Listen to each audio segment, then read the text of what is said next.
न गए, परंतु बहुत पहले गाना था। ठीक है, यीशु आने वाला है, हमको क्या करना है? तैयार रहना है। तो क्या करेगा आकर के? वहीं स्वर्ग में कौन सी बीमारी लगी है जो यहाँ आएगा? स्वर्ग तो अच्छा है ना, वहां गर्मी गिरमी है ही नहीं, पूरा स्वर्ग एसी टेम्परेचर है, बड़ा ठंडा ठंडा रहता है वहां। इस बिहार जंगल में आके क्या करेगा प्रभु?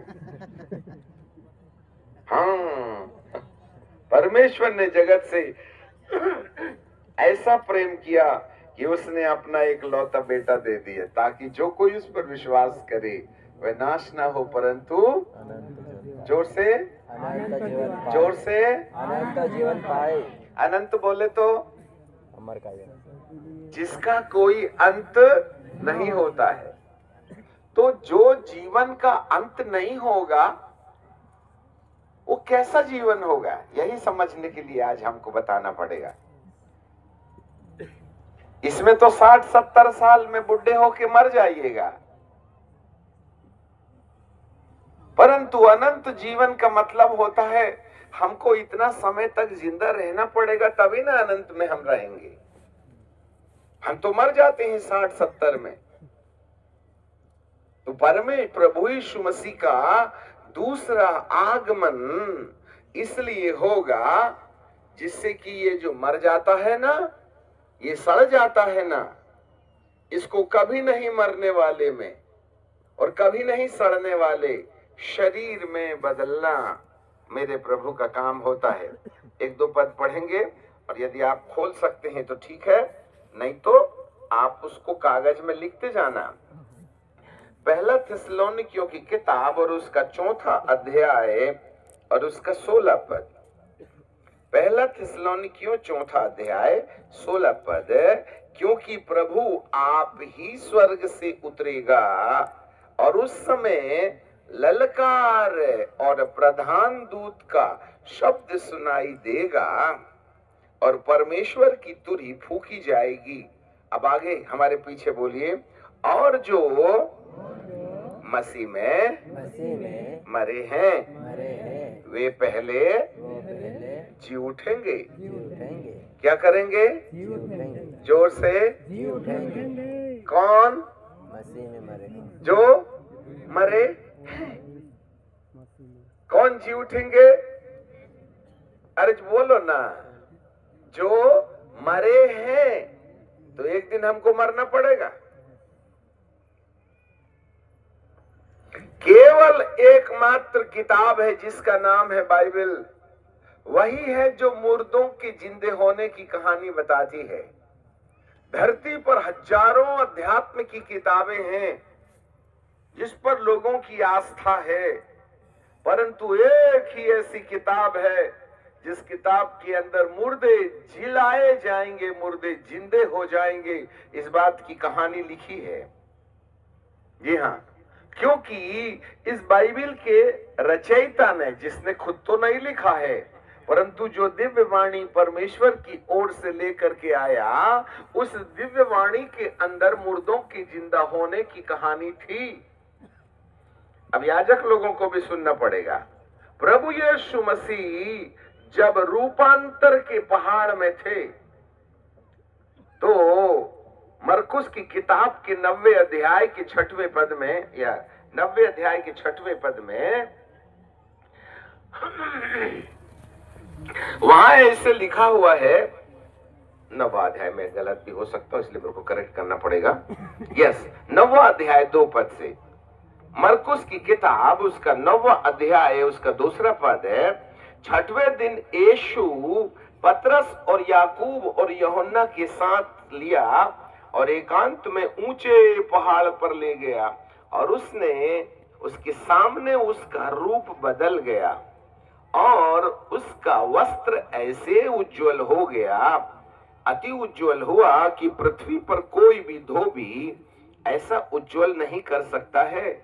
और उन्होंने मूसा के साथ एलिया दिखाई दिए और वे यीशु के साथ बातें करते थे। और इस पर पतरस ने यीशु से कहा, हे रबाई, हमारा यहाँ रहना अच्छा है, इसलिए हम यहाँ 3 मंडप बनाएंगे, एक तेरे लिए, एक मूसा के लिए, एक एलिया के लिए। और जब वह ना क्योंकि वह ना जानता था कि क्या उत्तर दे, इसलिए कि वो बहुत डर गए थे। तब एक बादल ने उन्हें छा लिया और उस बादल में से यह शब्द निकला, यह है मेरा प्रिय पुत्र है, इसकी सुनो। हमारे पीछे बोलिए, श्वेत बादल से एक आवाज आई, यह मेरा प्रिय पुत्र है, इसकी सुनो। कौन बोला बादल में से? परमेश्वर पिता। चेले लगे थे मंडप बनाने, प्रभु कहते हैं सुनो, ये अंडप मंडप मत बनाओ, तुम क्या करो, ये जो बोल रहा है ना उसकी सुनो। तो प्रभु यीशु मसीह ने रूपांतर के पहाड़ से जब नीचे उतर के आए तो उन्होंने अपने विषय में कहा। अब जरा देखिएगा वहां क्या लिखा है 90 पद में, और पहाड़ से उतरते उनसे कहा, पहाड़ से उतरते हुए उसने उन्हें आज्ञा दी कि जब तक मनुष्य का पुत्र मरे हुओं में से ना जी उठे, तब तक जो कुछ तुमने देखा है वह किसी से ना कहना। यही बातें हैं जो प्रभु कह रहे हैं, जिसको ध्यान देने के लिए बाइबल में एलिया बाबा को और मूसा बाबा को परमेश्वर ने यीशु के पास संदेशा देने के लिए भेजा। हमें नहीं मालूम बाबा एलिया और बाबा मूसा। यहां लिखा है, जरा ध्यान देना, मूसा के साथ एलिया, मूसा के साथ एलिया दिखाई दिए और वे यीशु के साथ मीटिंग कर रहे थे। तो उनका विषय क्या था? मैं भाई साहब को अप्रिशिएट करता हूँ, बहुत अच्छा। आपने बनाया है ये गाना? क्या आपका गाना है ये? बहुत अच्छा, प्रभु आपका आशीष दे। कितना अच्छा गाना है। यीशु आ रहा है भाई साहब, पवित्र आत्मा उसके अंदर में 9 वरदान दे चुका था। प्रभु पूरे 9 वरदानों को काम में ला रहे थे, भूत निकाल रहे थे, पानी में चल रहे थे, मुर्दे जिंदे कर रहे थे, ये सब कुछ हो रहा था। परंतु आज पवित्र आत्मा के पास यीशु के साथ बात करने का, यीशु के मरने और जी उठने के विषय में कोई विषय नहीं था। चाहते पिता परमेश्वर तो पवित्र आत्मा के द्वारा यीशु तुझे मरना होगा और जी उठेगा, ऐसे बोल करके पवित्र आत्मा के द्वारा यीशु को यह संदेश दिया जा सकता था। परंतु पवित्र आत्मा को ये मिशन नहीं दिया गया कि यीशु को मरे हुओं में से जी उठने का सत्य बताए। इसलिए उन्होंने एलिया को माफ करना, मूसा को और एलिया को भेजा कि वे जाकर के यीशु को बताएं कि तुझे मरना होगा और तू 3 दिन के बाद में जिंदा हो जाएगा। ऐसी वाली कहानी बताने के लिए बाबा एलिया और मूसा को परमेश्वर ने भेजा है। हालेलुया। बड़ा इंपॉर्टेंट है विषय। और वहां से उतरने के बाद देखो, अभी तक प्रभु ने अपने मरने और जी उठने की कोई कहानी नहीं बताई थी, परंतु इस रूपांतर के पहाड़ में आने के बाद आपको जानकारी मिले कि वे अपने मृत्यु के बारे में कहानी बताना शुरू कर देते हैं। वो जी उठेगा, वह मारा जाएगा, गाड़ा जाएगा और जी उठेगा। और ये बात की ओर ध्यान देना चाहिए बोल करके स्वर्ग में रहने वाले प्रभु बादल ओढ़ करके आए और चेलों को सीधे आकाशवाणी लगाते हुए कहते हैं, ए अंडप मंडप बनाने का धंधा बंद करो तुम। ये जो बोलने वाला है, अब जब एलिया बाबा और मूसा बाबा के द्वारा परमेश्वर ने यीशु के पास जो संदेश दिया है, इस संदेश को सुनो। और उस संदेश के अंदर चिन्ह और चमत्कार और अद्भुत काम नहीं था। ये तो बहुत पहले से प्रभु कर रहे थे। यहां यीशु का प्रमोशन हो जाता है, उसके प्रीचिंग पॉइंट्स बदल जाते हैं और अब तक वह लोगों की सेवा के लिए 9 वरदान काम में लाता है, परंतु आज अपने मृत्यु के बारे में लोगों को बताना शुरू करता है कि इसके बाद मैं जी उठूंगा। आपको मालूम होवे, चंगाई, छुटकारा, आशीर्वाद 70 बरस की जिंदगी में लागू होता है, परंतु यीशु का मरकर के जी उठना मृत्यु के बाद वाले जीवन की कहानी का एक दरवाजा खोल देता है। यीशु प्रभु ने कहा, मैं तुम्हारे लिए जगह तैयार करने जाता हूं, और जब मैं तुम्हारे लिए जगह तैयार करूंगा, यूहन्ना 14 की किताब में, तो मैं फिर आऊंगा और तुम्हें अपने साथ ले जाऊंगा, और जहां मैं रहूं वहां तुम भी रहो, और जहां मैं रहता हूं वहां जाने की एक ही शर्त है। सब लोग ध्यान से सुनिएगा, जहां मैं रहता हूं, जहां मेरे पिता रहते हैं, वहां जाने की एक ही शर्त है, वहां तक जाने का एक ही रास्ता है, मरे हुए को जिंदा हो करके महिमा की देह पहनना। यही एक रास्ता है। इसी कैप्सूल में आप परमेश्वर तक पहुंच सकते हैं। और मैं दोबारा जब आऊंगा तो तुम्हें अपने साथ ले जाने के समय जो महत्वपूर्ण काम करूंगा कि मरे हुए लोगों को जिंदा करूंगा, और जो जीवित बचे हैं उनको मैं बदल डालूंगा। जरा देखिएगा, फिर से पढ़िए पहला थिस्सलुनीकियों की किताब और उसका 4 अध्याय उसका 16 पद। क्योंकि प्रभु स्वर्ग से आप ही उतरेगा, अब जो गया होगा स्वर्ग वही न उतरेगा। उस समय ललकार और प्रधान दूत का शब्द सुनाई देगा, और परमेश्वर की तुरही फूंकी जाएगी, और जो मसीह में मरे हैं, हमारे पीछे बोलिए, जो मसीह में मरे हैं वे पहले जी उठेंगे। तब हम जो जीवित बचे रहेंगे उसके साथ बादलों में, जोर से, बादलों में उठाए जाएंगे। कहाँ उठाए जाओगे? जोर से, किधर है बादल? हाँ, उधर नहीं है, मुंबई तरफ।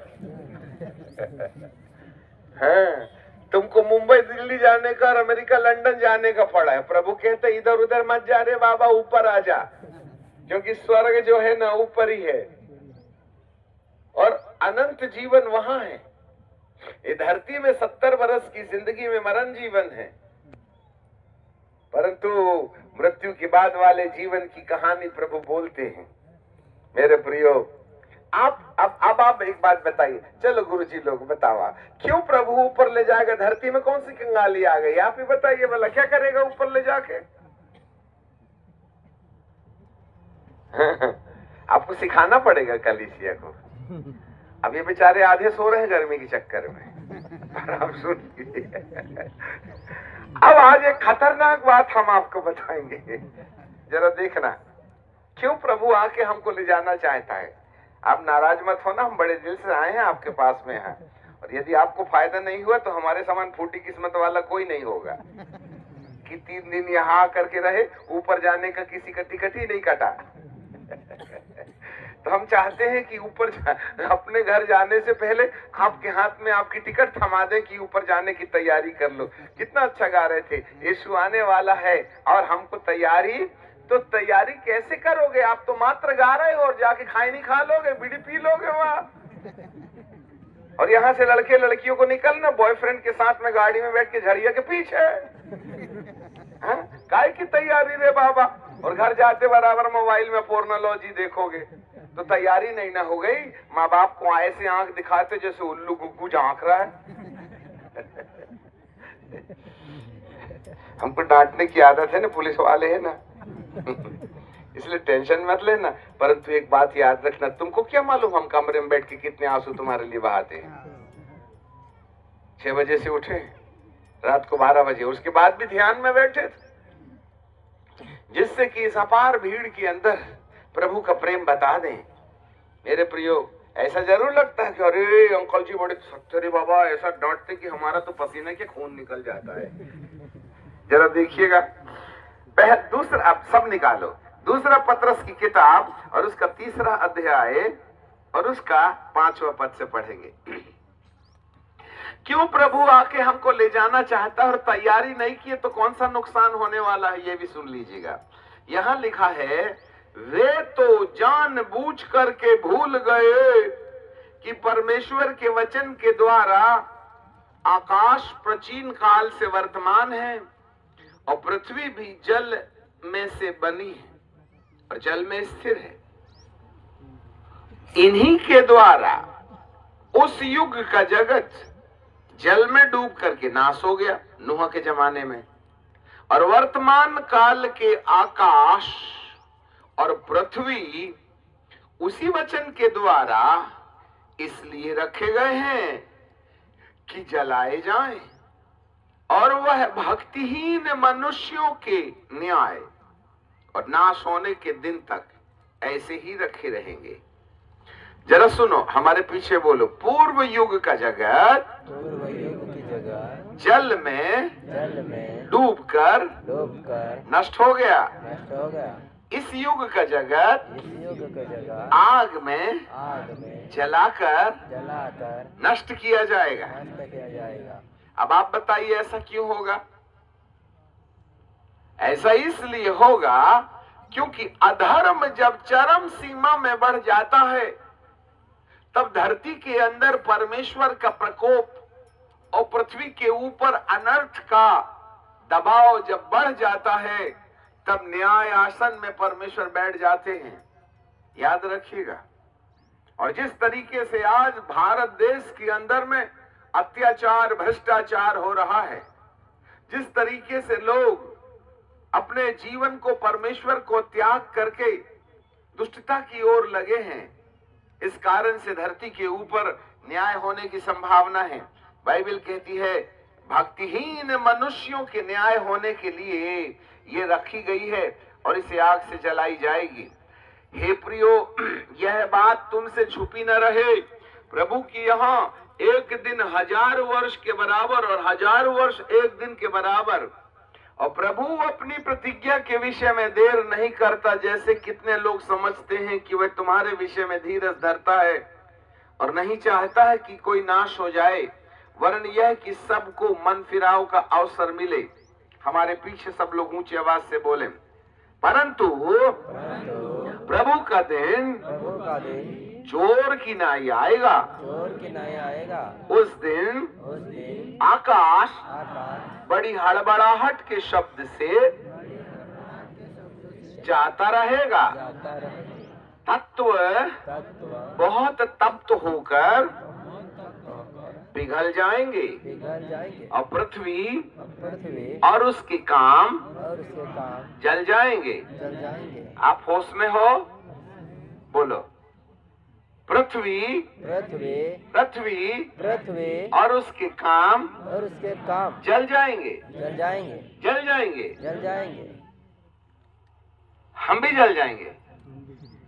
हाँ? कौन बोला तुम जिंदा रहोगे? अरे उस युग के लोग बिना पानी में डूबने के पहले जब नूह बाबा जहाज बना रहे थे तो सब लोग कहते थे बुढ़ा कहीं के यहाँ पीने को पानी नहीं है, वो 5 मंजिला तूने ये जहाज बनाया है। और आपको मालूम होवे परमेश्वर ने नूह को 120 साल तक नाव बनाने के द्वारा उस जनता को आदेश दिया कि मैं पानी में डुबा के इस पृथ्वी को मग्न जलमग्न कर दूंगा। पाप छोड़ो, अत्याचार छोड़ो, भ्रष्टाचार छोड़ो। परंतु लोग बुढ़ा कह के उसको मानते नहीं थे।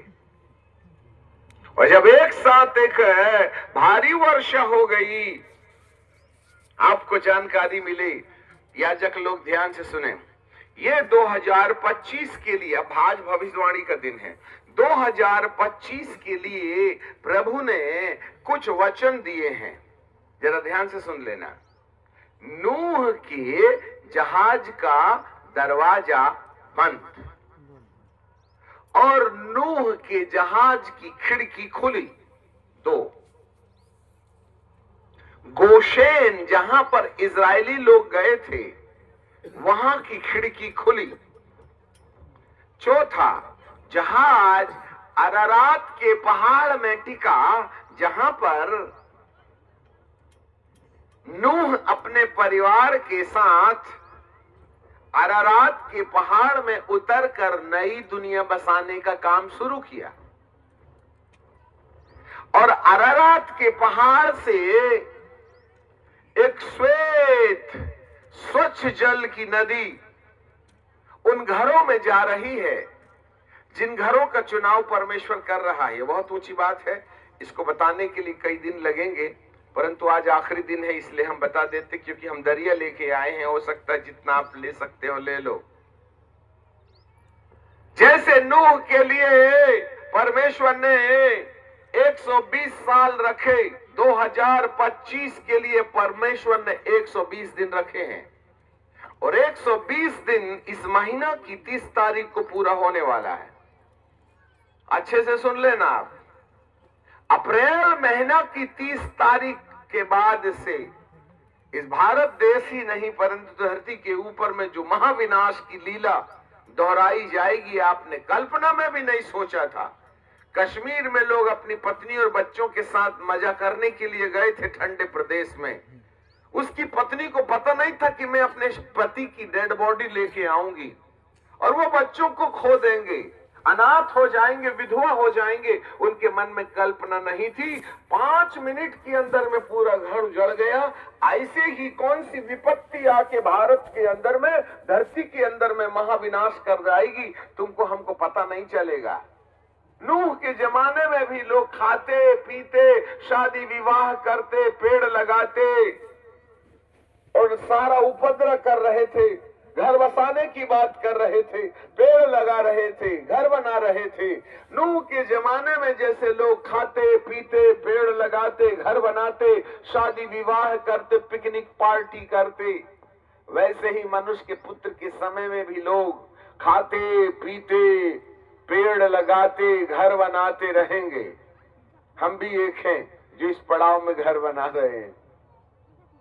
ऊपर वाले की आज्ञा मानना पड़ेगा ना, उसमें लिखा है उसकी प्रतिज्ञा को पूरा। परंतु तुम सोचते भी नहीं होगे, जैसे किसी गर्भवती महिला के पेट में जच्चा के कारण, जच्चा के जन्म देने के लिए जो पीड़ा आ जाती है बिना बताए, वैसे ही आपके और मेरे जीवन के ऊपर भी, पृथ्वी के ऊपर भी कुछ ऐसी ही विपत्ति आ पड़ेगी, ऐसे परमेश्वर का आत्मा कहता है। मेरे प्रियो, ये पृथ्वी और उसके काम जल जाएंगे, आकाश के तारे तप्त होकर के गल जाएंगे। तो जबकि ये सब वस्तुएं इसी रीति से पिघलने वाली हैं, तो तुम्हें पवित्र चाल में और भक्ति में कैसे मनुष्य होना चाहिए, और परमेश्वर के उस दिन की वाट किस रीति से जोहना चाहिए, और उसके जल्दी आने के लिए कैसे यत्न करना चाहिए। इस कारण, हमारे पीछे बोलिए, इस कारण जिसके कारण आकाश आग से पिघल जाएगा और आकाश के गण बहुत तप्त होकर गल जाएंगे। इसका मतलब क्या है? हैं? ये तारा पिघल पिघल के गिरेंगे मोमबत्ती के समान। ये पेड़ पौधे झुलस जाएंगे, नहीं कोयला भी नहीं मिलेगा इनका। जब आकाश से सूरज, चांद, पृथ्वी पिघल पिघल के टपकेंगे तो क्या होगा इस धरती का, सोचो ना। अधर्म के बढ़ जाने से परमेश्वर ने इस पृथ्वी को आग से जलाने का निश्चय कर लिया है। उस जमाने की पृथ्वी को परमेश्वर ने पानी में डुबा करके नष्ट किया, परंतु ये वाली जो पृथ्वी है उसको परमेश्वर ने आग से जलाने के लिए रखा है। स्वर्ग पृथ्वी बदल जाएगी, परंतु परमेश्वर का वचन कभी नहीं बदलेगा। यदि आज नहीं हुआ तो कल होगा, कल नहीं हुआ तो परसों होगा, 2025 में नहीं हुआ तो 27 में होगा, 27 में नहीं हुआ तो 30 में होगा, परंतु 30 से 40 का समय में आप दर्शन मत देखना। सुन लो, सुन लो, सुन लो, 2030 तक जिंदा रह लो तो तुम्हारी किस्मत बड़ी है। 2027 तक की तुम जिंदा रहने की प्रयास करो, भला होता कि तुम 2027 तक जिंदा रह जाओ। और जिंदा रहने की एक शर्त है, कौन बचेगा और कौन मरेगा। आज हम आपको सच्चाई के रूप में बताना चाहते हैं। जो वचन प्रभु इन दिनों में प्रकट कर रहे हैं, हमने सच पूछी जाए तो संदेश शुरू ही नहीं किया। हम तो आपको लॉलीपॉप देते रहे, परमेश्वर के वचन की सच्चाई ना बताए। परंतु आज आखिरी दिन में हम आपको परमेश्वर के वचन की सच्चाई बताना चाहते हैं, जिससे कि ऐसा ना हो कि आप अनजाने में पड़े रहें। जकरिया की किताब निकालिएगा और उसका 13वां अध्याय और उसका 7वां पद, 13वां अध्याय 7वां पद, जकरिया की किताब पुराने नियम में मिलेगा। जकरिया की किताब 13वां अध्याय 7वां पद, सेनाओं के यहोवा की यह वाणी है, हे तलवार मेरे ठहराए हुए चरवाहे के विरुद्ध और उस पुरुष की जो स्वजाति है उसके विरुद्ध चल। तू उस चरवाहे को काट, तब भेड़ बकरियां तितर बितर हो जाएंगी और बच्चों पर भी मैं अपना हाथ बढ़ाऊंगा। यहोवा की यह वाणी है। इस हमारे पीछे बोलिए, यहोवा की यह वाणी है इस देश के सारे निवासियों की 2/3 मार डाली जाएगी और बची हुई तिहाई, जोर से बोलो ना, बचे हुए तिहाई उसमें बनी रहेगी। उस तिहाई को आग में डालकर निर्मल करूंगा। जैसे रूपा निर्मल किया जाता है, वैसे ही जांचूंगा। जैसे सोना जांचा जाता है, वे मुझसे 1/3 के लोग, बचे हुए लोग मुझसे प्रार्थना किया करेंगे और मैं उनकी सुनूंगा और मैं उनके विषय में कहूंगा, यह मेरी प्रजा है। और वे मेरे विषय में कहेंगे, यहोवा हमारा परमेश्वर है। किसको बोलेगा ये मेरी प्रजा है? अरे किसको बोलेगा ये मेरी प्रजा है? 2/3 मरेंगे और 1/3 बचेगी। और जो 1/3 बचेगी ना, उसको प्रभु आग से, ये कोयले वाली आग से नहीं, पवित्र आत्मा की आग से उनको ताएगा, उनको सेकेगा, उनको तैयार करेगा। यूहन्ना बपतिस्मा देने वाला बोला था कि मैं तो तुम्हें पानी से बपतिस्मा देता हूं, परंतु जो मेरे बाद आने वाला है वह तुम्हें पवित्र आत्मा और आग से बपतिस्मा देगा। आज मैं कलीसिया से प्रश्न करता हूं, भाई साहब, ये आग का बपतिस्मा क्या है? आज तो हम कई लोग विश्वास में आए हैं, पवित्र आत्मा ही नहीं पाए हैं, तो आग का बपतिस्मा कहां से पालेंगे? आज पवित्र आत्मा के बारे में उल्टे सीधे प्रचारक उल्टी सीधी फिल्म बना बना की वीडियो में डाल रहे हैं। ऐसे लोगों को स्वर्ग तो छोड़ दो, नरक भी बर्दाश्त नहीं करेगा। वहां भी इनके लिए जगह नहीं रहेगी। बोले इसको नरक के सबसे गहरे गड्ढे में डाल दो, जहां धरती नहीं, नरक की भी सबसे बड़ी आग है। कितने हजार लोगों को पवित्र आत्मा के विषय में गुमराह किया जा रहा है, जबकि यीशु मसीह कहते हैं, यूहन्ना बपतिस्मा देने वाला कहता है कि यीशु का उद्देश्य मनुष्यों के अंदर पवित्र आत्मा देना है। ये मिशन है उसका। वो क्यों देगा पवित्र आत्मा? जिससे कि तुम्हारे अंदर कल शाम के अनुसार ईश्वर वाला प्रेम पैदा हो जाए, द डिवाइन लव, और उसके द्वारा शांति भी मिल जाए और आनंद भी मिल जाए। यही तो धन है जिसको रखने के लिए प्रभु ने आपको शरीर को तिजोरी बना के रखा है। हाँ, इसके बाद में दूसरा नंबर आता है कि वह आग से बपतिस्मा देगा। और ये पवित्र आत्मा की जो अग्नि है ना, वह उन लोगों को सेकेगी, उन लोगों के कचरे को जलाएगी। बैर, झगड़ा, ईर्ष्या, लोभ, लालच, माया, फरेब, जितने उल्टे सीधे दुष्कर्म आज मनुष्य के जीवन के अंदर पाए जाते हैं, उन तमाम दुष्कर्मों को प्रभु पवित्र आत्मा की अग्नि से जलाएगा।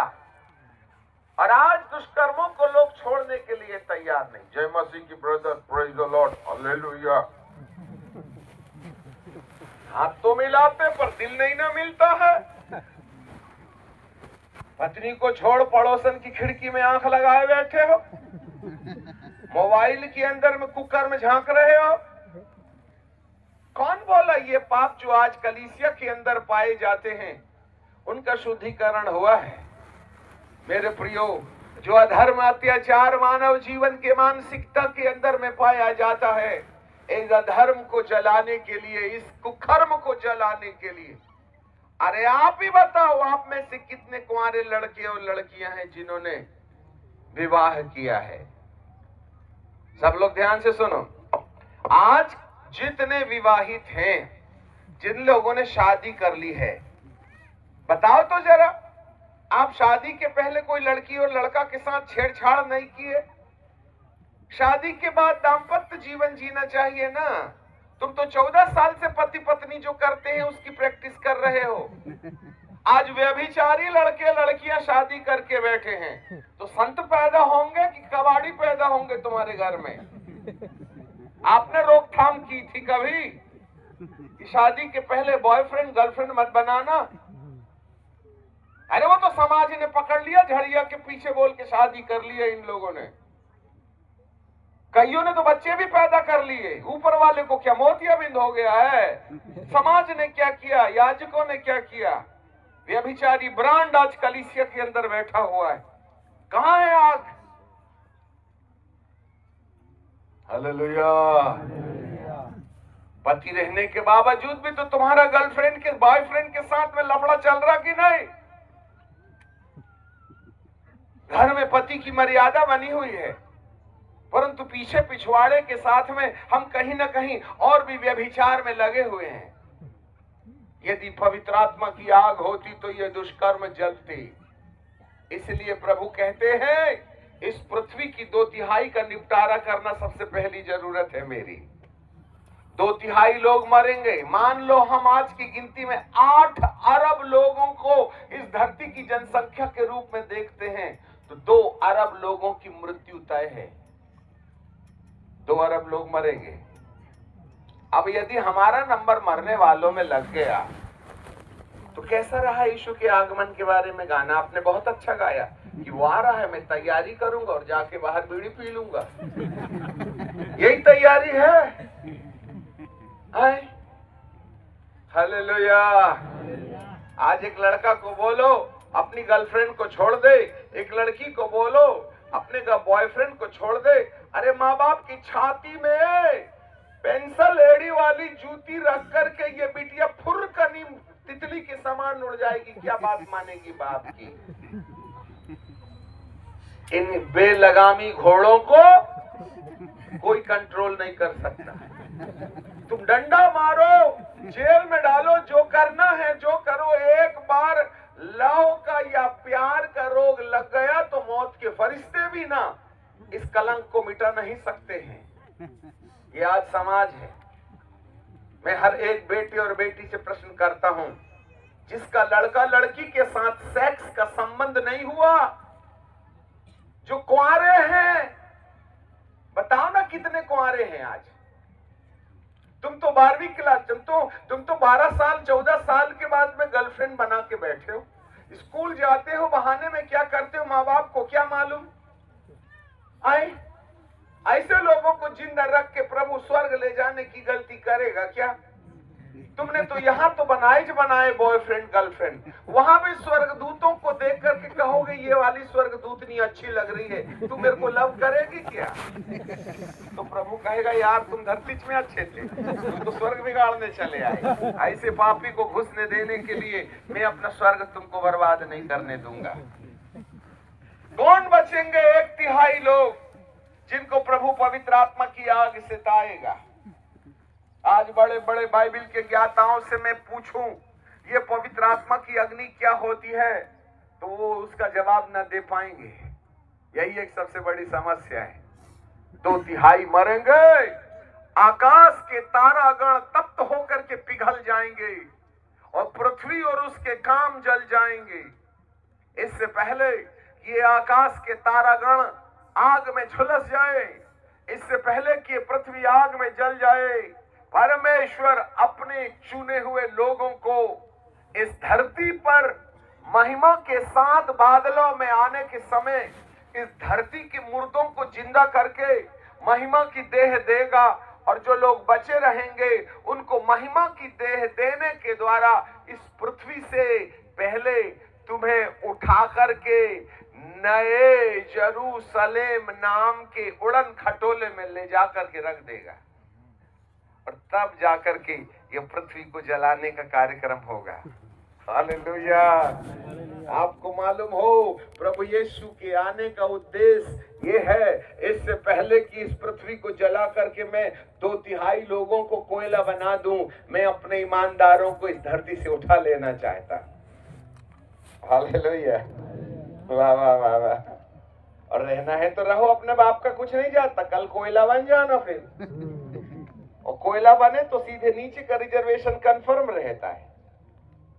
प्रभु यीशु मसीह इस धरती के अंदर में आग से जलाने का कार्यक्रम करने से पहले वह कलीसिया को, विश्वास करने वालों को पवित्र आत्मा की अग्नि से अपनी जिंदगी को शुद्ध करने वालों को लेने के लिए आएगा, और जब वो आएगा तो उनको महिमा की देह इनाम के रूप में देगा। जरा ध्यान से सुन लेना, महिमा की देह दे करके इस धरती से उठा लेगा, तब धरती के अंदर में आग लगेगी। परंतु इससे पहले 2/3 लोग, अब हमें नहीं मालूम है, जरा देखिएगा, है ना, ये सारे वचन बोलने के लिए हमको बहुत फुर्सत चाहिए ना, इसलिए तो हम जल्दबाजी जबरदस्ती माइक छीन लेते हैं तुमसे, जिससे कि जो बातें हमारे पास है उसको सुन लेते आप। जरा देख लेना, आपको मिलेगा लूका रचित सुसमाचार और उसका 21 अध्याय और उसका 34 पद। लूका रचित सुसमाचार उसका 21 अध्याय और उसका 34 पद। सब लोग निकालें और हमारे पीछे पढ़े हैं, मैं आपके लिए बोल देंगे, ठीक है। जो नहीं पढ़, जो जिनके पास बाइबल नहीं है वो हमारी बात को सुनो। हमारे पीछे बोलिए 34 पद। इसलिए सावधान रहो, ऐसा ना हो तुम्हारे मन खुमार, मतवालेपन और जीवन की चिंता से सुस्त ना हो जाए, और वह दिन, जोर से, और वह दिन तुम पर फंदों की नाई अचानक आ पड़े। ये कलीसिया को बोल रहा है, आगे बोलो। क्योंकि वह सारी पृथ्वी के सब रहने वालों पर फंदा इसी प्रकार आ पड़ेगा। इसलिए जोर से बोले, जागते रहो, हर समय प्रार्थना करते रहो। इसलिए जागते रहो, प्रार्थना करते रहो कि तुम आने वाले सब घटनाओं से बचने, आने वाली सब घटनाओं से बचने और मनुष्य के पुत्र के सामने खड़े होने के योग्य बनो। आने वाली घटना से बचने। तो पहला काम क्या है हमको? आने वाली घटना से बचना। पहले तो बचने का इंतजाम करो।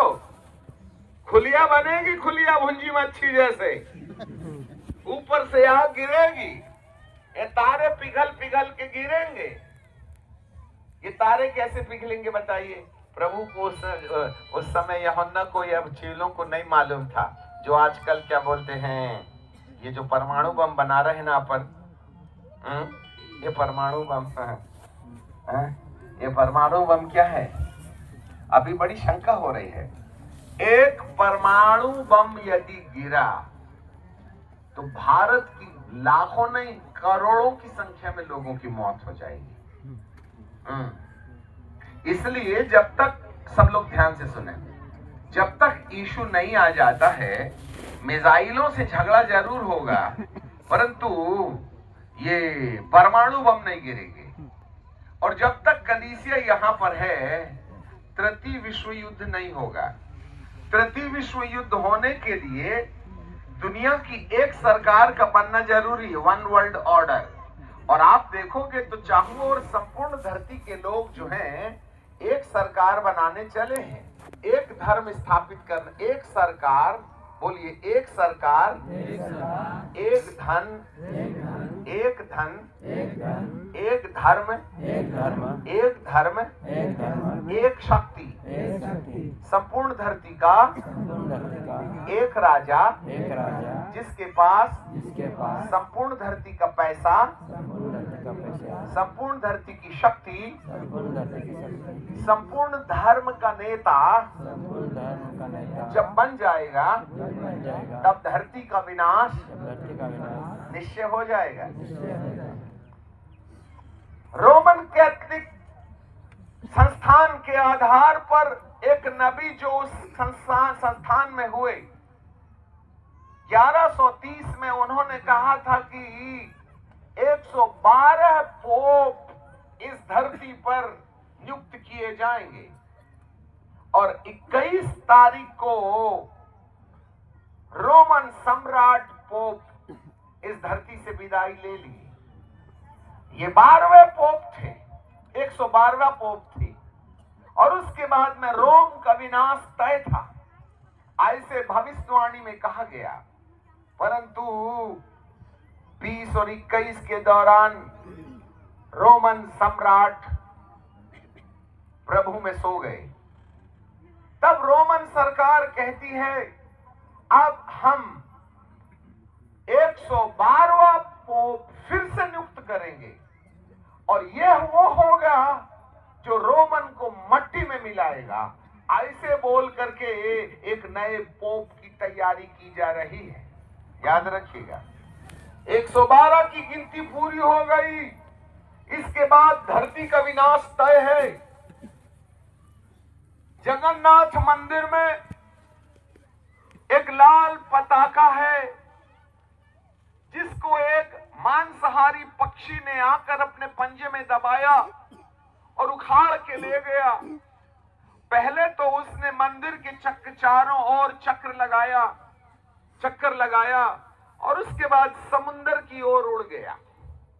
सारे प्रखंड पंडित और धर्मज्ञानी कहते हैं जगन्नाथ मंदिर जो पूरी उड़ीसा में है, उसकी पताका को यदि कोई मांसाहारी पक्षी पकड़ कर ले गया है तो ओडिशा के विनाश की भविष्यवाणी नजर आ रही है। अच्छे से याद रख लेना।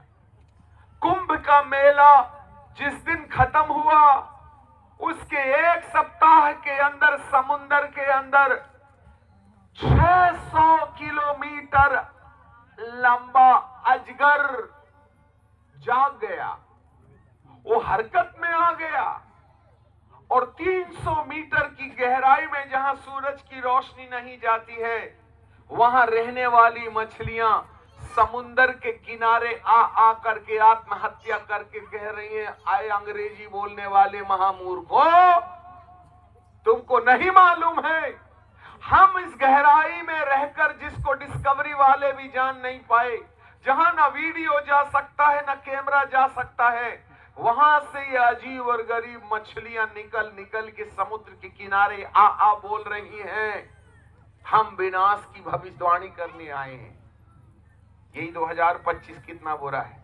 हर धर्म के शास्त्री कहते हैं ये कलयुग का अंत है और इसके बाद सतयुग का आरंभ होगा और इस कलयुग के अंत में हिंदू धर्म शास्त्र के अनुसार कल के अवतार के आने की संभावना है और कुरान के अनुसार मेहंदी बाबा आने की बात है। परंतु बाइबल के अंदर में यहूदी लोग कहते हैं हमारा मसीहा आएगा। उनको गलत फहमी है कि वो मसीहा तो आकर के चला गया, उसको उन्होंने क्रूस पर चढ़ा दिया। अब हमें नहीं समझ में आता इन यहूदियों के लिए कौन सा मसीहा आने वाला है। बोले जो मंदिर को बनाएगा वही हमारा मसीहा होगा। आज तक इस्माइलियों ने इजराइल के ऊपर कब्जा करके आधा भाग जो सुलेमान के मंदिर का आंगन और पवित्र स्थान था, उसमें इस्माइलियों ने अपना आराधनालय बना लिया। अब यदि यहूदियों को अपना मंदिर बनाना है तो इस्माइलियों के मंदिर को ढाना पड़ेगा, और यदि किसी ने इस्माइलियों के मंदिर को ढाने की बात की तो तृतीय विश्व युद्ध की आग लग जाएगी। अब हमें समझ में नहीं आता ये समस्या सुलझाने वाला कौन होगा। इससे ऐसे पता चलता है, और सारे इजराइल, मैं आप लोगों को बोल रहा हूँ, सारे इजरायली लोग लाल बछिया पाल के रखे हैं। बोले जैसे हमारे पास में तारीख आएगी और लाल बछिया हम काटेंगे ना तो मंदिर को बनाने का कार्यक्रम शुरू करेंगे। और मंदिर को बनाने से पहले भैया वो मुसलमानों का मॉस्क ढाना पड़ेगा ना, भैया ढाने देंगे क्या है?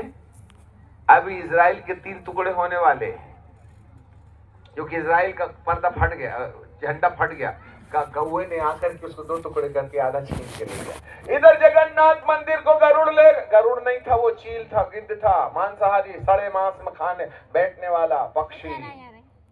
गरुड़ होता तो अलग होती, वो शुद्ध पक्षी है, परंतु गिद्ध ने ले गया। ये अशुभ संदेश है। यदि इजराइल के पर्दे झंडे को फाड़ करके कौए ने लेके चला गया, इसका मतलब इजराइल के ऊपर मुसीबत आने का संकेत है। अब कौन से वाले धर्म शास्त्र से, कौन से वाले देश से अब बर्बादी नहीं होगी बोल करके बात कर रहे हैं। आज हमारे देश में देखो धर्म के नाम पर जो लड़ाइयां लड़ रही हैं। अरे आज कश्मीर में आकर के उन लोगों को कौन सी जात का है, हिंदू है मार गोली, हिंदू है मार गोली, हिंदू। क्या चल रहा है ये ड्रामा?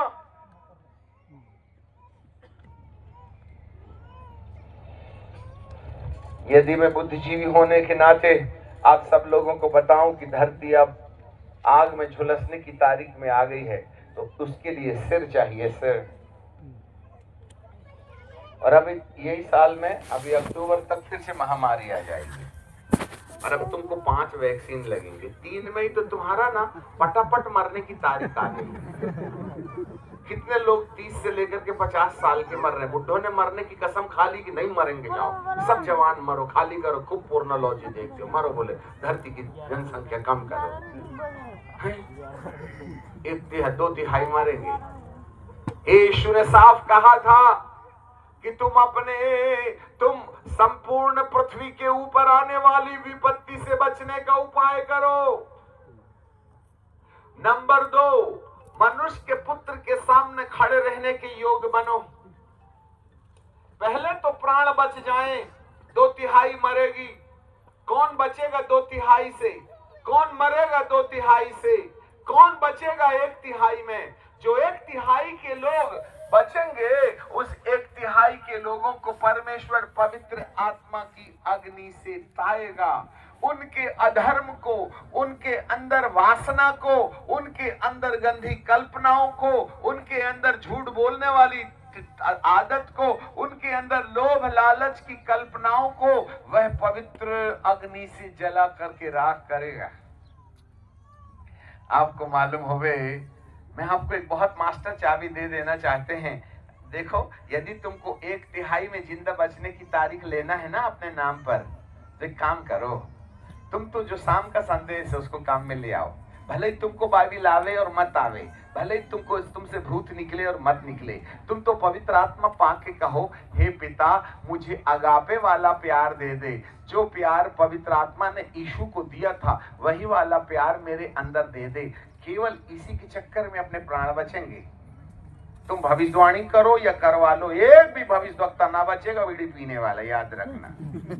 ये भविष्यवक्ता जो भविष्यवाणी कर रहे हैं, स्टेज में भविष्यवाणी करते हैं और क्वायर की लड़की को ले जाके रात भर संभोग कर रहे हैं ये, और दूसरे दिन फिर भविष्यवाणी करने लगते। मैं नहीं जानता, हे प्रभु मैं भविष्यवक्ता फलाना फलाना। प्रभु कहते मैं नहीं जानता। हे प्रभु मैंने इतने भूत निकाले। प्रभु कहता मैं नहीं जानता। हे प्रभु मैंने इतने बपतिस्मा दिए। प्रभु कहता मैं नहीं जानता। हे प्रभु तो किसको को जानता है, मैं उसको जानता हूं जिसने मेरे समान पवित्र आत्मा के द्वारा ईश्वर का प्रेम, ईश्वर का आनंद, ईश्वर की शांति पाने के लिए अपने जीवन की तैयारी किया है।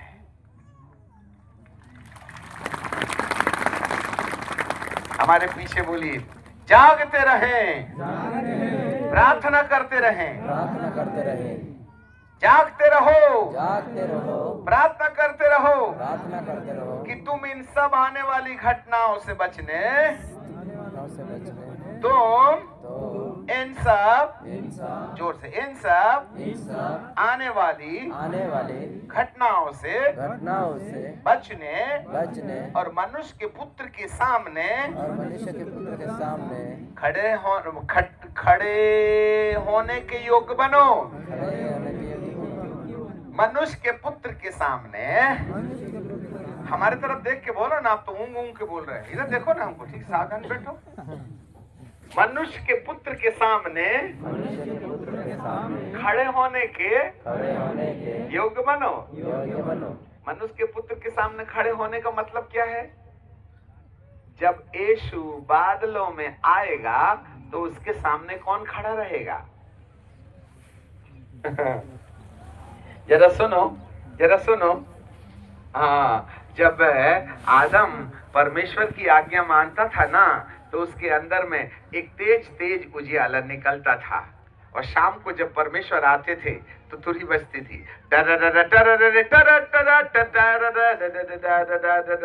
बादल गरजते थे, बिजली चमकती थी, बादलों की चमक के साथ पिता परमेश्वर अदन के बगीचे में उतरते थे। तो आदम देखता, जरा इधर ड्रामा देखो, आदम देखता, अरे पापा आए रे बाबा, डैडी, पापा, अब्बा, ऐसे बोल के वो बिजली की गरज और बादल की चमक में जो श्वेत उजियाले के रूप में रहता था, आदम जाकर के घुस जाता था और अंदर घुस के, हे पापा, ये 24 घंटा बड़ी मुश्किल से गुजरे, इसी समय का इंतजार रहता है कि आप कब आइएगा। ये थी सृष्टि की पुकार। जरा सुनना, इस शर्त को पूरा करने के लिए प्रभु ने एक बात कहा था, तुम्हें मेरी आज्ञा का पालन करते रहने की जरूरत है। तुम्हें मेरी आज्ञा का पालन करते रहने की जरूरत है। यदि तुम भले और बुरे के ज्ञान के वृक्ष का फल खाओगे ना, तो ये वाला अनुभव मैं तुमसे छीन लूंगा। आज आदम ने वही किया जो परमेश्वर ने मना किया था, और भले और बुरे के ज्ञान के वृक्ष के फल को उसने खा लिया। आज शाम को फिर से बादल गरजने लगे,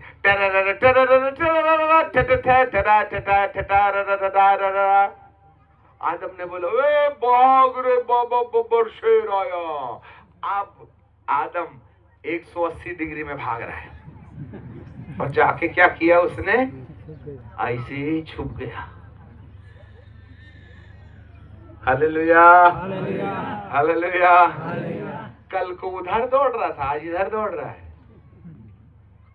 कल को उधर जा रहा था जहां से पिता परमेश्वर आ रहे थे, आज झड़िया के पीछे छुप गया। तब परमेश्वर को खुद कहने पड़ा, आदम तू कहाँ है रे? मैं तेरे को ढूंढ रहा हूँ, आधे घंटे से बिजली चमका है, तू कहाँ छुप गया रे? प्रभु इधर मत आना। क्या हो गया? बाथरूम में बैठा है क्या? नहीं नहीं नहीं, मैं नंगा हो गया हूँ। तो परमेश्वर बोला, कल भी तो था रे, तेरे को मालूम नहीं क्या? अरे कल तो था, परंतु नंगा समझ में नहीं आता था, क्योंकि उसके बदन से रोशनी निकल रही थी ना। आज्ञा मानोगे तो रोशनी निकलेगी, नंगे रहोगे तो भी नंगा समझ में नहीं आएगा, पाप करोगे तो नंगा साफ दिखाई देने लगेगा। अब ऐसे नंगे लोगों को परमेश्वर के सामने खड़े होने की हिम्मत नहीं होगी, इसलिए वो पेड़ के पीछे छुप जाते हैं। दो प्रकार के लोग होंगे, जरा देखो ड्रामा, हम उत्तेजित हो जा रहे हैं क्योंकि घड़ी बड़ी तेज चल रही है। एक ग्रुप वो है जो यहोवा परमेश्वर की तरफ दौड़ के जाएगी, और दूसरे ग्रुप के लोग वो हैं जो यहोवा परमेश्वर से डर के छुप जाएंगे। बोलो तुम कौन सी बिरादरी के हो? अब बीड़ी पियोगे तो उसके तेज में जाओगे क्या? तुम्हारी गर्लफ्रेंड के साथ में सेटिंग होगी तो खड़े होगे क्या? मोबाइल में अंदर तो कुकर्म करोगे तो तुम परमेश्वर के सामने खड़े होगे क्या? प्रॉब्लम यही तो है। देखो, बपतिस्मा लेना बहुत अच्छा है, चर्च जाना भी बहुत अच्छा है, ऐसी भीड़ में मीटिंग में आना भी बहुत अच्छा है, पर प्रॉब्लम ये है कि तुम परमेश्वर के सामने खड़े रहने की तैयारी में आने वाली जो विपत्ति है उससे बचने के लिए अपन ने क्या रोकथाम की है? कोरोना आ रहा ना रे, अब निकल गए ना छत्तीसगढ़ में 2 और इंदौर में भी। ये मीडिया वाले अच्छा ड्रम ठोकेंगे देखना, और ये महीना 30 निकलने देना, फिर देख लेना, नाक में पट्टी बांधो। हाँ, एक तो वैसे ही अपन बूटी लगवा के बैठे और बूटी में लग गई है ग्राफीन ऑक्साइड। आपको मालूम है रिकॉर्ड बंद करो, रिकॉर्ड बंद करो, सब लोग रिकॉर्ड बंद करना, सब लोग बंद करो, 1 मिनट रुक जाओ, हम फिर चालू करना, हम जैसे ही बोलेंगे वैसे ही चालू कर देना, ठीक है? ये बूटी कैसे बनती है, कोरोना ये वैक्सीन कैसे बनती है? सांप का अंडा, बहुत ढेर सारे सांप पाल के रखे, सांप का अंडा जब वो अंडा देता है तो इससे पहले कि वो सपोला बन जाए, इससे पहले कि उसकी हड्डी और मांस बन जाए, वो अंडा के अंदर लिक्विड रहता है, उसका लिक्विड फोड़ के निकालते हैं। गाय जब गर्भवती होती है तो इससे पहले कि मांस और हड्डी बने, उसके गर्भ में वो लिक्विड रहता है ना, बैल का और गाय का मिक्स डीएनए।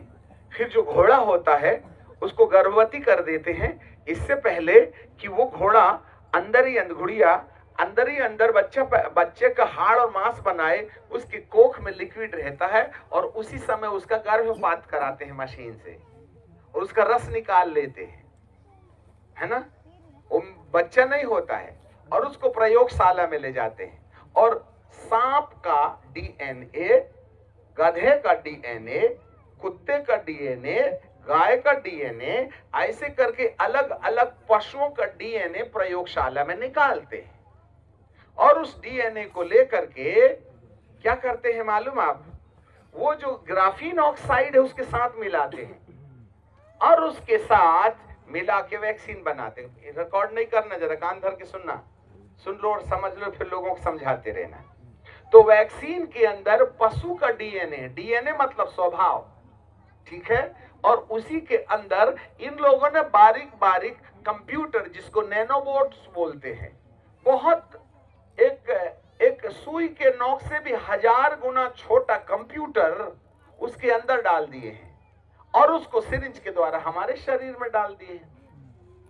तो हमारे शरीर में जैसे ही ग्राफीन ऑक्साइड और ये पशुओं का डीएनए आता है तो ग्राफीन ऑक्साइड क्या करती है, आपके खून के अंदर में रहने वाले सैनिकों को जो बीमारी से लड़ते हैं उनकी हत्या कर देती है और हमारे खून में बीमारी से लड़ने वाले सैनिकों की मौत हो जाती है।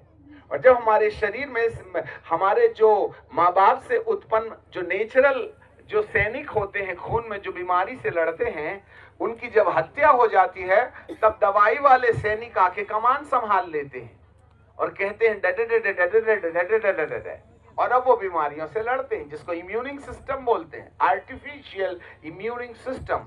और ये जो ग्राफीन है वह आपके अंदर जो स्वभाव रहता है उसको मार डालते हैं और उसके बाद में वो पशु वाला स्वभाव हमारे अंदर आ जाता है।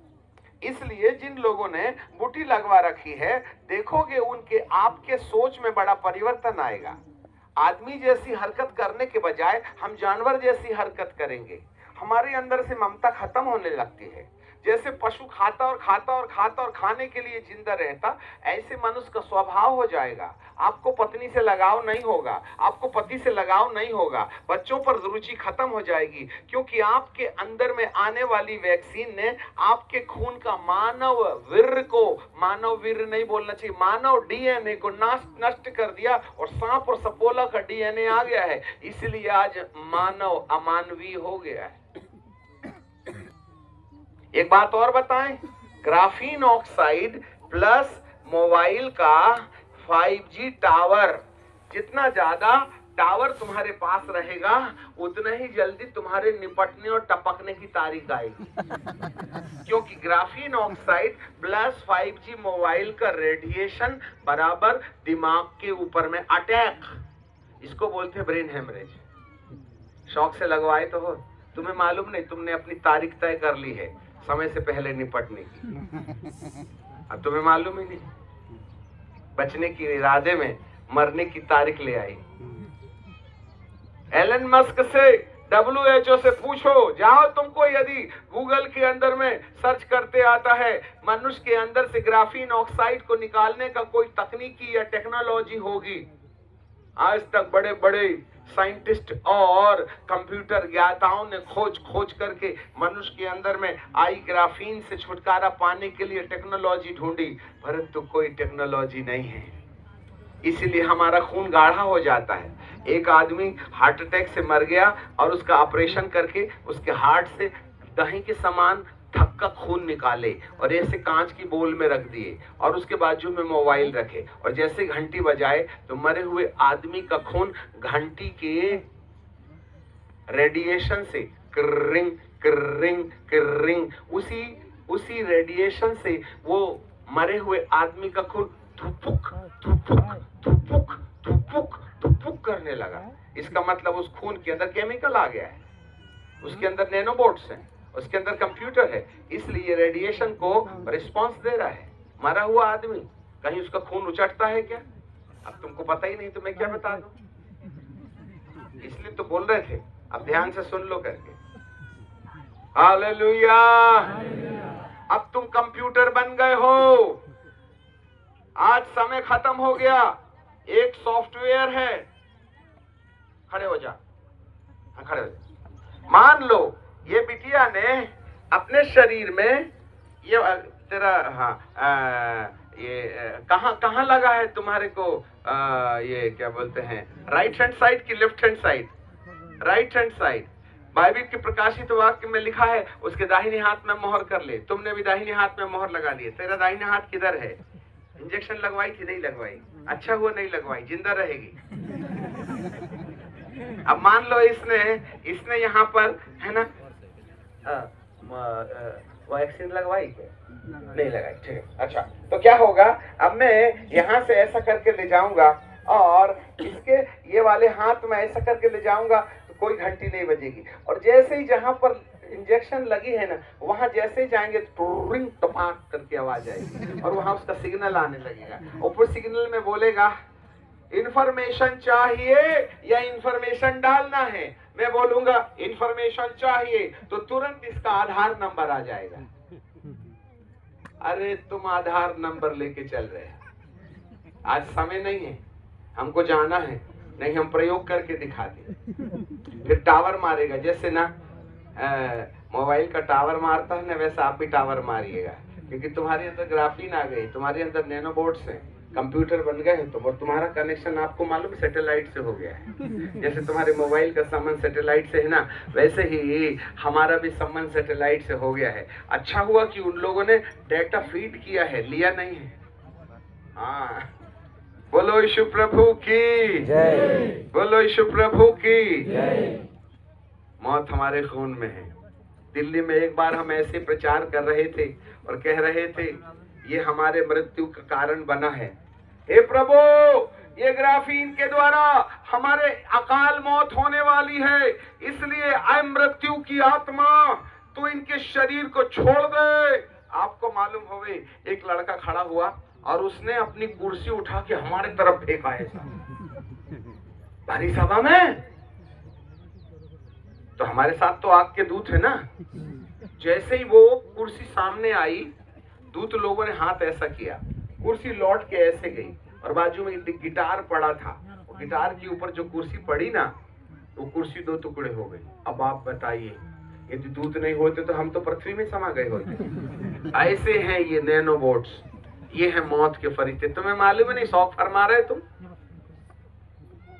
इसलिए जितने लोगों ने वैक्सीन लगवा ली है, ये मोबाइल को जितना दूर रख सकते हो रखो। यदि ज्यादा टावर के चक्कर में और इस रेडिएशन का ज्यादा प्रभाव हो गया तो टपकना तय है। बाइबिल कहती है आने वाली विपत्ति से बचने। तो आ गई ना विपत्ति रे बाबा। कितने लोगों ने सुई लगवा के रखी, हाथ उठा के दिखाओ। लो, तुम्हारी सबकी तारीख आ गई है समय से पहले। गाडी राहते का नाही अरे हंसते हो, डरते नहीं हो।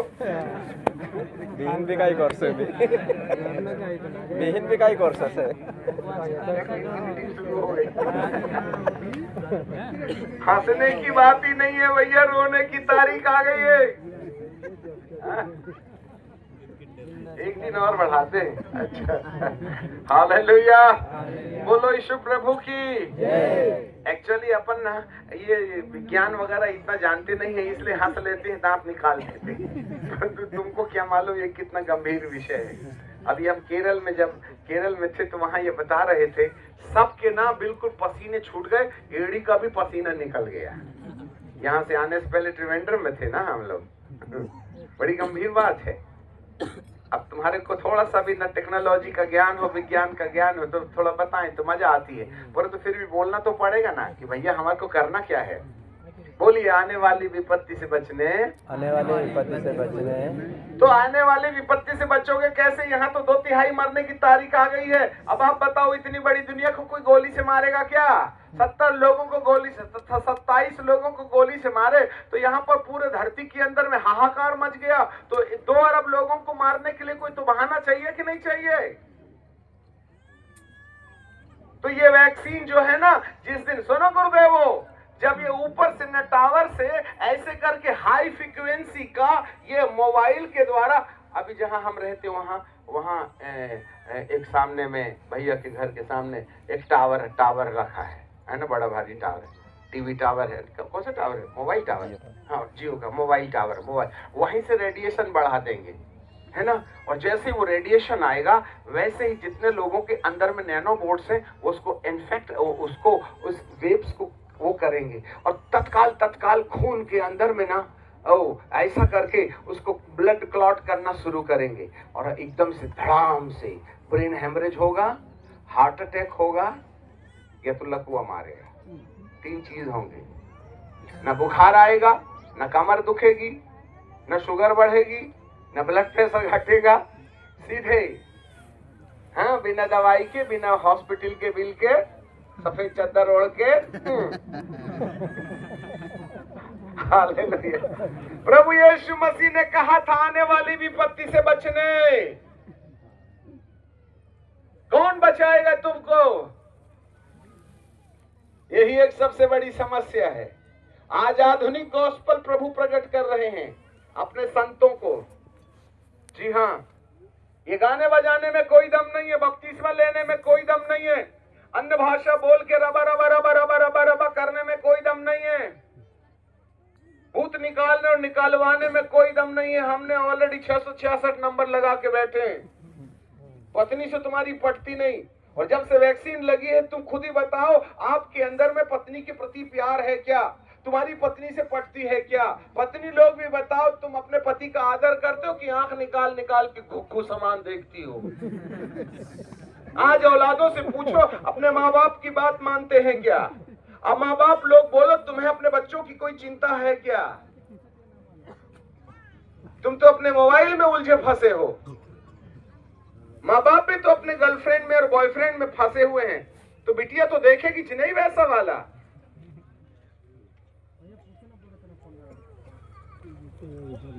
परमेश्वर का अनुग्रह खत्म हुआ। कौन बचाएगा तुमको? हमारे प्रभु के पास केवल बाइबल के अंदर इसका इलाज है। केवल यीशु मसीह के द्वारा कहा गया वचन इसका इलाज है, और वो ये है, मैंने मृत्युलोक और अधोलोक की कुंजी अपने हाथ में लेके रखा हूं। मेरे पास मृत्युलोक की कुंजी है, मेरे पास अधोलोक की कुंजी है। जिसने निर्दोषिता की दशा में अपने प्राण बलिदान किए और मुर्दों में से जी उठा, केवल वही है। प्रकाशित वाक्य की किताब उसका 1 अध्याय और उसका 18 पद हमारे पीछे बोलिए। मैं मर गया था, मैं मर गया था, अब देख मैं युगान युग जीवित हूँ। मृत्यु और अधोलोक की कुंजी मेरे ही पास है। मृत्यु और अधोलोक की कुंजी मेरे ही पास है। एक ही है जो तुमको ग्राफीन ऑक्साइड से और सांप के डीएनए से, गधे के डीएनए से जो आपके खून के अंदर पाया जाता है, बूटी लगवाने के द्वारा आप उससे अपने प्राणों की रक्षा कर सकते हैं। हालेलुया। एक ही इलाज है। पर तुमको क्या लगता है? बोलिए। जागते रहो, जागते रहो और प्रार्थना करते रहो। प्रार्थना करते जोर से रहो बोलो। जागते रहो, जागते रहो प्रार्थना करते रहो। प्रार्थना करते रहो 3 बार बोलो। जागते रहो, प्रार्थना करते रहो। बोलो 3 बार। जागते रहो प्रार्थना करते रहो जागते रहो प्रार्थना करते रहो जागते रहो प्रार्थना करते रहो 5 बार बोलो। प्रार्थना करते रहो जागते रहो प्रार्थना करते रहो जागते रहो प्रार्थना करते रहो जागते रहो प्रार्थना करते रहो प्रार्थना करते रहो। 3 ही ईमानदार, बाकी 4 में फेल हो गए। इसलिए जिन्होंने 5 बार बोला उनको लव यू, तुमको मिला ही नहीं, क्योंकि तुम 4 ही बार बोल के चुप हो गए। हालेलुया। कौन से विषय में प्रार्थना करो? आप बताइए, कौन से विषय में प्रार्थना करो भाई? कौन से विषय में प्रार्थना करो? तुम तो बीवी के लिए प्रार्थना कर रहे हो कि शादी हो जावे, बच्चे नहीं हो रहे उसके लिए दुआ कर रहे हो, नौकरी मिल जाए, प्लॉट मिल जाए, अमेरिका का वीजा मिल जाए। भैया मुझे बताओ आप कि आप में से कितने लोगों ने मृत्यु से बचने के लिए प्रार्थना किया है? अरे बचोगे तभी ना, उसके सामने खड़े होगे। मर गए तो 2 तिहाई में यदि अपना निपटारा हो गया तो क्या भूत बन के दुआ मांगोगे? For what we have to do the prayer? कौन से विषय को लेकर प्रार्थना करना है? हे प्रभु मुझे तो पहले जिंदा रखने लायक बना ले। तो प्रभु कहेगा तेरे को मालूम है तुझको जिंदा रहने के लिए क्या शर्त है? नहीं प्रभु। तो प्रभु क्या बोलेंगे मालूम है? पहले तू पवित्र आत्मा पा ले, और पवित्र आत्मा को प्राप्त करने के बाद में खाना पीना बंद कर दे और दरवाजा खिड़की बंद करके पत्नी और मोबाइल को बाहर फेंक देना। एकांत कमरे में जाना, पहाड़ में जाना, बाथरूम में जाना, जगह नहीं मिले तो पहाड़ में चढ़ जाना, खेत में जाना और घुटने टेक करके कहना हे पवित्र आत्मा। जैसे यीशु को आत्मा ने जंगल ले गया और वो प्रार्थना करके अपने आप को भुलाने लगा, अपनी यादों को मिटाने लगा और पवित्र आत्मा से बोला ऐ पवित्र आत्मा ईश्वर वाला प्यार मुझे भर दे। तो यीशु पिता पवित्र आत्मा ईश्वर वाले प्यार के साथ साथ आनंद भी दे देगा, शांति भी दे देगा। ऐ पिता मुझे ईश्वर वाला प्यार दे दे, मुझे शांति भी दे दे, मुझे आनंद भी दे दे। इस विषय के आधार पर आप अपने प्राणों की रक्षा कर सकते हैं। यही है जो आपके डीएनए को कैंसिल करेगा। सांप का डीएनए, गैया का डीएनए, घोड़े का डीएनए, डीएनए मतलब स्वभाव, तमाम पशुओं का खून हमारे अंदर आ गया है। उससे बचाने के लिए दुआ करने का मतलब ये नहीं होता है मेरे प्राणों को बचा ले। उसका मतलब होता है हे प्रभु पवित्र आत्मा के द्वारा तेरा प्रेम मेरे हृदय के अंदर डाल दे, पवित्र आत्मा के द्वारा शांति मेरे अंदर डाल दे, पवित्र आत्मा के द्वारा तेरा आनंद मुझके मेरे अंदर डाल दे। जिसके अंदर ये 3 अनुभव हो जाएगा उसकी वैक्सीन कैंसिल हो जाएगी। वो नहीं मरेगा, लिख लो आप, नहीं मरेगा। और तुमको जितनी अन्य भाषा बोलना है बोलो, जितना भूत निकालना है बोलो, भूत निकालना है निकालते रहो, जितनी हीलिंग मीटिंग चलाना है चलाते रहो। मौत को बचा नहीं सकते तुम, क्योंकि तुम्हारे अंदर ईश्वर का प्यार नहीं है। जिसके अंदर शांति रहेगी, जिसके अंदर शांति रहेगी, जिसके अंदर पवित्र आत्मा का आनंद रहेगा, उसको मौत के फरिश्ते कुछ नहीं कर सकते। तुमको बाइबिल आवे और मत आवे, तुमने बपतिस्मा लिया है नहीं लिया, तुम कौन सी संस्था के सदस्य हो, अरे मारो गोली रे, मौत खड़ी है। हालेलुया। ईश्वर का प्यार यही है। हम रोज कहते हैं ऐ पिता मुझे तेरे पवित्र आत्मा की शांति से भर दे। आपको क्या मालूम कितने घंटे हम एकांत में, बहुत अच्छा घर भैया ने दिए ऊपर वाले में ना, शाम को हम 5 बजे निकल जाते, ढलते सूरज की तरफ देख के, चारों तरफ की पहाड़ी में बैठ करके। हम तो कहते 8 बजे के बजाय तुम 10 बजे लेने आते तो अपन बूढ़ा आनंद उठाते। बहुत अच्छा समय गुजरा हमारा। बड़ा अच्छा लोकेटेड एरिया में भैया ने घर बनाए हैं, चारों तरफ की खूबसूरत पहाड़ियां हैं। यदि सिर्फ एक ही तकलीफ है, वहाँ रोड से ना खूब ट्रैक्टर का हल्ला आता है। यदि वो रोड नहीं होती तो हम तो ना डेरा मार देते महीना 6 महीना के लिए तुम्हारे घर। हालेलुया। मेरे प्रियो, शांत होकर के प्रभु की शांति की खोज करते रहते हैं, न प्रार्थना करते हैं, ना अन्य भाषा बोलते हैं, ना कोई चीज। आंख बंद करके अपने ख्यालों को भूलकर, अपने ख्यालों को पवित्र आत्मा से जोड़कर मन की शांति की तलाश करते हैं। अरे नांगा बाबा लोग यही तो करते कंदराओं में जाके। तुम तो कपड़े पहन के भी दुआ करना नहीं सीखे। बोलो यीशु प्रभु की जय। मेरे प्रियो, बाप रे, देखो शुरू ही किए थे, खत्म करने का टाइम आ गया। वो क्या क्या गा रहे थे आप? कौन सा गाना गा रहे थे अभी? बोलना। यीशु जल्दी, और आगे नहीं, वो तुम्हारी लोकल लैंग्वेज में गा रहे थे, वो बोलो ना। यीशु, तुम ही बताओ भैया। यीशु, यीशु आवी जा रे तारी वाट जो हो, वाह उसकी वाट जो कैसे बीड़ी पी के कि मोबाइल खेल के रे कैसे वाट जो हैंगे। क्या प्रार्थना करना है? थोड़ा सा जोड़ो, अब आगे बढ़ाओ, आगे बढ़ाओ। तुम ठीक तो क्या प्रार्थना करना है? मेरा प्राण बचा ले, बीड़ी नहीं छोड़ूंगा, गर्लफ्रेंड को तो छोड़ूंगा ही नहीं। प्रभु कहते हैं ये वार्ड जोड़ना नहीं है। वार्ड जोड़ने का मतलब है, हे प्रभु मेरे दिमाग से ये सब बीबी टीवी दुनियादारी लंद फंद तेरा मेरा अगड़ा झगड़ा ये सब ना, हे प्रभु मेरे दिमाग से तू डिलीट कर दे, मिटा दे, और पवित्र आत्मा की शांति दे दे, पवित्र आत्मा का प्रेम दे दे। तो आप जिस किसी को भी देखो, मदर टेरेसा कलकत्ता की रोमन कैथोलिक विश्व सुंदरी कहती है, जिस किसी पुरुष को मैं देखती हूँ वह मुझे यीशु के समान दिखाई देता है।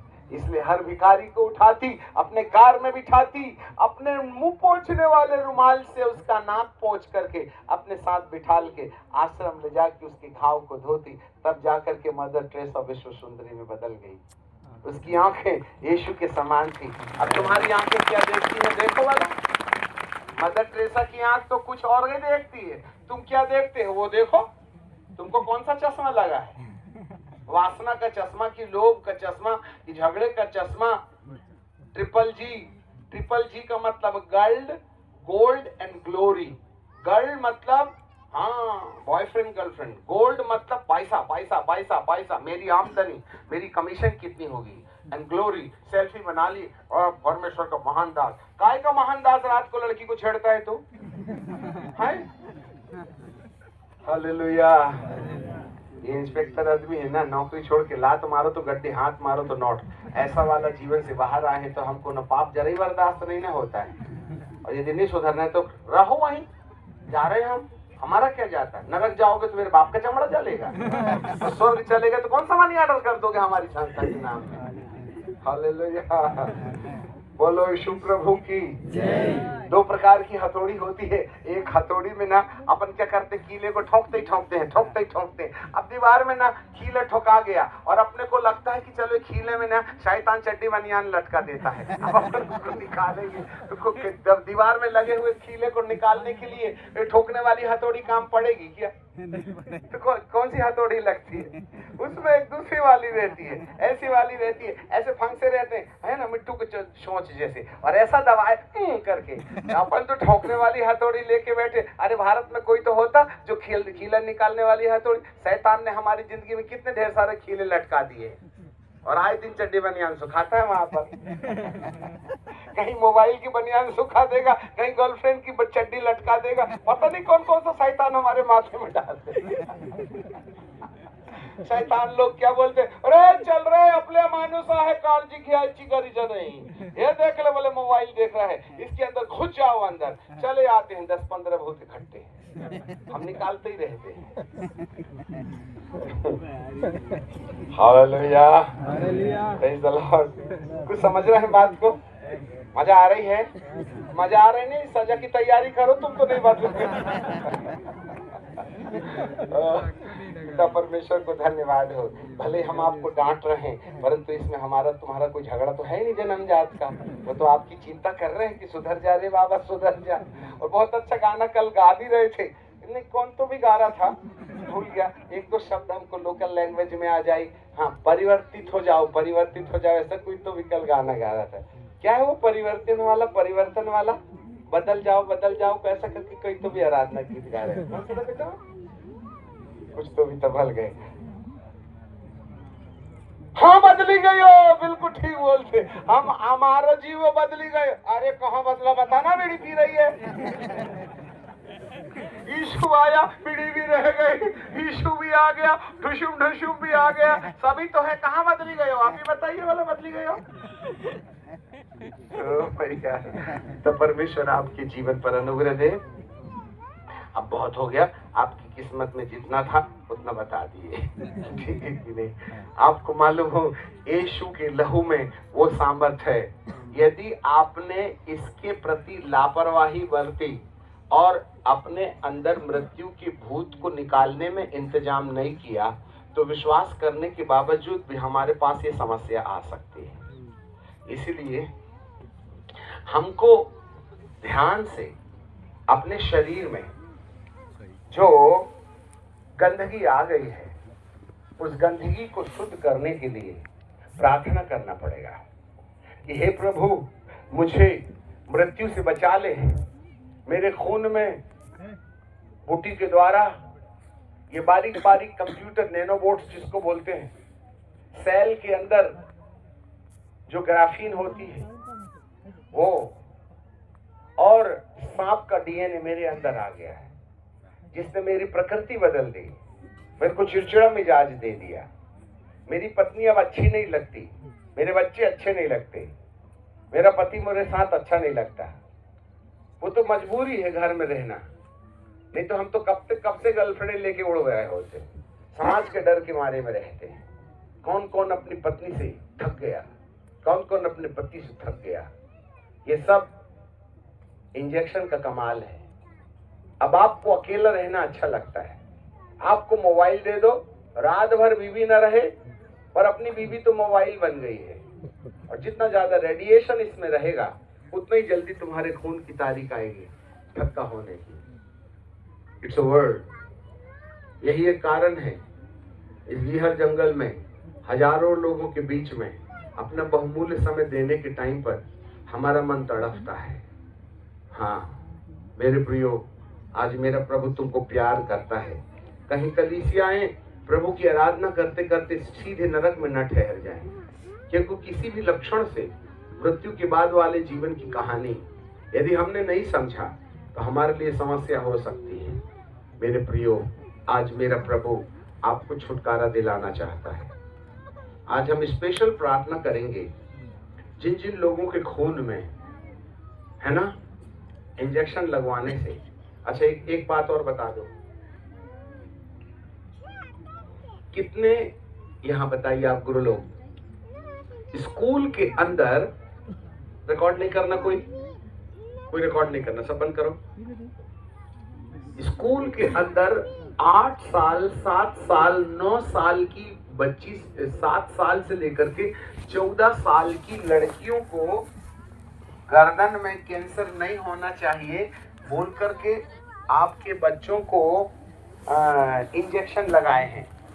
ऐसा यहाँ शुरू हो गया क्या? गुजरात वाले हैं कोई यहाँ? आपके आदिवासी इलाकों में कोई बच्ची है जिसको स्कूल में इंजेक्शन लगा है? हाथ उठाए। कोई बच्चे हैं जिनको स्कूल में इंजेक्शन लगा है? स्कूल में लगाए थे? नहीं लगाए ना? अच्छा हुआ यहाँ शुरू नहीं हुआ। गुजरात के आदिवासी इलाकों में 3000 लड़कियों को इंजेक्शन लगा चुके हैं, अभी और लगेगा, चिंता मत करो। अभी थोड़ा सा हल्ला चल रहा है ना मीडिया का, इसलिए रुक गए हैं। जिस समय 8 साल से लेकर के 14 साल की बच्चियों को इंजेक्शन लगाया जाएगा न्यूरोलिकल कैंसर से बचने के लिए, तो यदि बच्ची को यदि बच्ची को इंजेक्शन लग गया तो 8 साल से लेकर 14 साल तक उसको मंथली पीरियड आने के लिए उसके अंग डेवलप होते हैं और उसके गर्भ में अंडा पैदा होने की ग्रंथियां जागती हैं। और 8 साल से लेकर 14 साल की बच्चियों को यदि ये इंजेक्शन लगा देंगे तो इनका समय काल तो आएगा, परंतु उनके गर्भ के अंदर अंडा पैदा होना खत्म हो जाएगा, तो वो भविष्य में कभी मां नहीं बन सकते। जिससे कि शादी करना, सब कुछ करना, पर बच्चे पैदा नहीं करना, ऐसा सिस्टम ये एलन मस्क और WHO ला रहे हैं। इसलिए सावधान, जब कभी भी आप लिख करके सीधे दे देना हमारे बच्चों को, जब तक हमारी परमिशन ना हो तब तक हमारे बच्चों को किसी प्रकार का कोई ट्रीटमेंट ना दिया जाए, ठीक है। आने वाले दिनों में बेटियों को बांझ बनाने के लिए, अब लड़के लोग भले ही रहें पर इनके कोख में औलाद ही पैदा नहीं होगी, तो तुम इस तरीके से पहले फैमिली प्लानिंग करते थे, अब माँ का अंडा मार डालेंगे। This is going to be happen। इसलिए इस तमाम याजकों से निवेदन है कि अपनी कलीसिया को अवेयरनेस में रखें। जब कभी ऐसा कुछ हो, स्कूल छोड़वा देना, परंतु अपने बच्चों को इंजेक्शन मत लगवाना, नहीं तो भविष्य में कभी नहीं मां बन। ये नीरो राजा था ना, परमेश्वर ने कहा फूलो फलो पृथ्वी में फैल जाओ, और नीरो कहता है मैं गुंबद बनाऊंगा, हमें धरती पर फैलना न पड़े।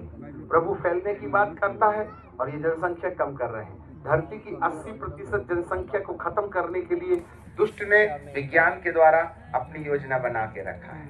इसलिए मेरे प्रियो, आज अपने आप में अपनी तैयारी करें, अपने प्राणों को बचाएं और अपनी रक्षा करें। पिता परमेश्वर हमारे साथ बना रहे। इस समय हम आपके लिए प्रार्थना करेंगे, क्योंकि हमको भी जाना है और इंदौर में जाके हम अपना टीवी में बात करेंगे, जिससे कि 7 बजे हमारा संदेश संपूर्ण धरती में जाए। आज कितने लोगों ने इंजेक्शन लगवाया? हाथ उठाएं। छुटकारा चाहते हो? अपने सीने में हाथ रखो। जैसा हम प्रार्थना कर रहे हैं, बिल्कुल आत्मा की सच्चाई से प्रार्थना करें, ठीक है। हमारे पीछे सब लोग बिल्कुल सच्चे मन से प्रार्थना करें। जागते रहो और प्रार्थना करते रहो। यही प्रार्थना है जो आज आप करने जा रहे हैं। हमारे पीछे बोलिए, धन्यवाद यीशु, धन्यवाद यीशु, आपके वचन से मुझे पता चला मेरे शरीर में बीमारी से बचने के लिए जो दवाइयां डाली गई हैं